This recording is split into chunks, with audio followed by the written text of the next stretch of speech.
Welcome back दोस्तों। आज हम शुरू करने जा रहे हैं एटम्स एंड मॉलिक्यूल्स का नया टॉपिक डाल्टन्स एटॉमिक थ्योरी।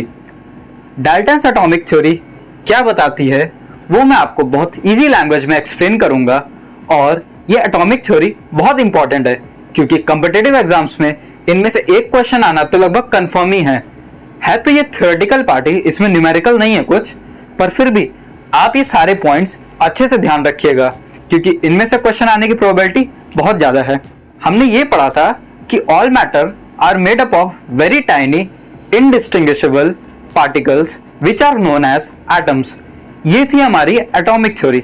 अब इसी एटॉमिक थ्योरी को फर्दर डाल्टन ने और अच्छे से एक्सप्लेन किया और उसमें कुछ पोस्टुलेट्स और अजम्पशंस लाए, उन्हीं को हम डाल्टन्स एटॉमिक थ्योरी कहते हैं।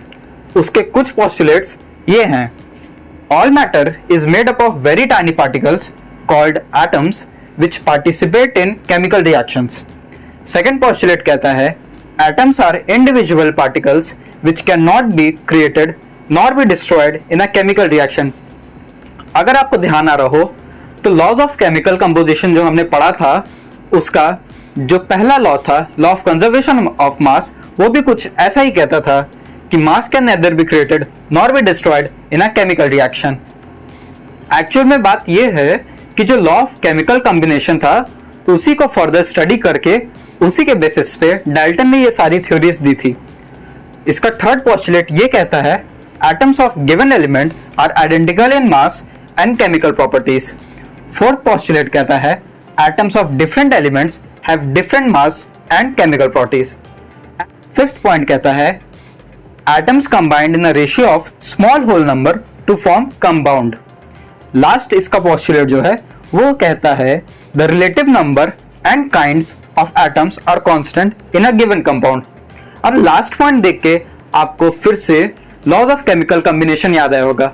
उसका जो सेकंड लॉ था लॉ ऑफ डेफिनेट प्रोपोर्शन, उसमें भी हमने कुछ यही पढ़ा था atoms are constant in a given compound, यानी वो फिक्स रेशियो से कंबाइन होते हैं। तो ये था डाल्टन्स एटॉमिक थ्योरी। तो ये थे डाल्टन्स के एटॉमिक थ्योरी। अब इसमें कुछ पॉइंट्स तो आपको पहले से क्लियर हैं। फॉर एग्जांपल पॉइंट 1 आपको अच्छे से समझ में आ गया होगा, पॉइंट 2 भी आपको समझ में आ गया होगा और लास्ट पॉइंट भी समझ में आ गया होगा। अब थोड़ा सा कंफ्यूजन होता है पॉइंट 3 में। तो पॉइंट 3 ये कह रहा है कि atoms of given element are identical in mass and chemical properties. इसका मतलब ये है कि जैसे हम अगर कोई एलिमेंट सोडियम ले लें और कोई एलिमेंट मैग्नीशियम ले लें तो ये जो एटम से फॉर्म होगा वो सारे एटम्स जो हैं वो आइडेंटिकल होंगे। फॉर एग्जांपल अगर ये सोडियम है और ये बहुत सारे एटम से मिलकर बन रहा है तो ये जो एक एक एटम होंगे ये आइडेंटिकल होंगे, ये सेम होंगे, इनमें कोई डिफरेंस नहीं होगा।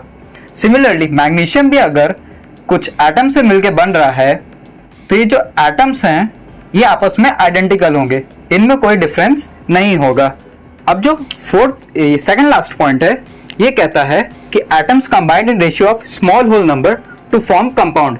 इसका मतलब ये है कि जब कोई कंपाउंड बनता है तो वो उसमें जो रेशियो होता है वो स्मॉल होल नंबर होता है। फॉर एग्जांपल अगर हम पानी ले लें यानी कि वाटर, जिसका केमिकल फॉर्मूला होता है H2O, इसमें हाइड्रोजन और ऑक्सीजन 2:1 के रेशियो में कंबाइन होते हैं, यानी कि सिंपल होल नंबर रेशियो में कंबाइन होते हैं।